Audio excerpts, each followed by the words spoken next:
এবার যেখানে ডিপ টিউবওয়েলের জল যাচ্ছিল সেখানে জলস্তর কিছুটা নেমে গেছে। ইস্যু শহরের জল সংকট, বক্তা খোদ মেয়র। কিন্তু কোন পথে সমাধান, কি ভাবছে কলকাতা পুরসভা? প্রত্যেক বছরই গরমের সময় যেটা হয়, ডিপ টিউবওয়েলের জলের যে পরিমাণ জল ওঠে সেই জলটা কিছুটা কমে যায়, কিন্তু তারপরে বর্ষা নামলেই সেটা কিন্তু একটা জায়গায় দাঁড়িয়ে যায়। তা সেটার জন্য আমরা অপেক্ষা করছি। ভূগর্ভস্থ জলের ভাঁড়ার ভরাতে মেয়রের ভরসা বরুণদেব, কিন্তু বিশেষজ্ঞরা এমনটা মানতে নারাজ। তাদের দাবি, গভীর নলকূপের সাহায্যে মাটির নিচ থেকে কলকাতায় যে জল তোলা হয় বর্ষাকালেও তা পুরোপুরি পূরণ হওয়া সম্ভব নয়। কিন্তু কেন? এ প্রসঙ্গে তারা সামনে আনছেন সেন্ট্রাল গ্রাউন্ড ওয়াটার বোর্ডের একটি রিপোর্ট, যেখানে বলা হয়েছে কলকাতার ভূগর্ভস্থ জল একটি শক্ত কাদামাটির স্তরের মধ্যে রয়েছে। বৃষ্টির জল ওই স্তর ভেদ করে মাটির নিচ পর্যন্ত পৌঁছতে পারে না, ফলে জল তোলার পর ভূগর্ভস্থ ওই অংশ ফাঁকাই থেকে যায়। যদি কলকাতা থেকে 50 কিলোমিটার ব্যাসার্ধের মধ্যে কোনো এলাকায় বৃষ্টি হয়, সেক্ষেত্রে ওই জল চুইয়ে কলকাতার ঘাটতি কিছুটা মিটতে পারে।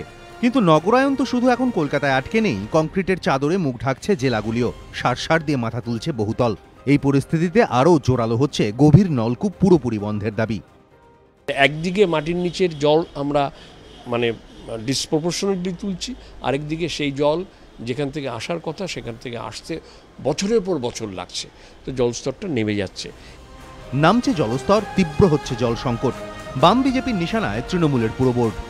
গার্ডের নিচে জল আমরা পাই, কিন্তু 2004-5 সাল থেকে যতটুকু বরাদ্দ আজও তাই রয়েছে, বাড়েনি। কিন্তু আমাদের পরিষেবা দিতে হচ্ছে অনেক বেশি পরিমাণে। যতক্ষণ না পর্যন্ত বোর্ড জল সরবরাহের উন্নততর কোনো পরিকল্পনা নিচ্ছে, ততক্ষণ পর্যন্ত আমাদের ওই গার্ডের নিচের জল কবে ঢুকবে আমার অঞ্চলে তারও ভরসায় থাকতে হবে।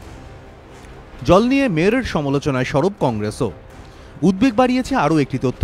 পুরসভা সূত্রে দাবি, কলকাতায় কতগুলি গভীর নলকূপ রয়েছে সে বিষয়ে কোনো তথ্যই নেই রাজ্য সরকারের স্টেট ওয়াটার ইনভেস্টিগেশন ডিপার্টমেন্টের কাছে।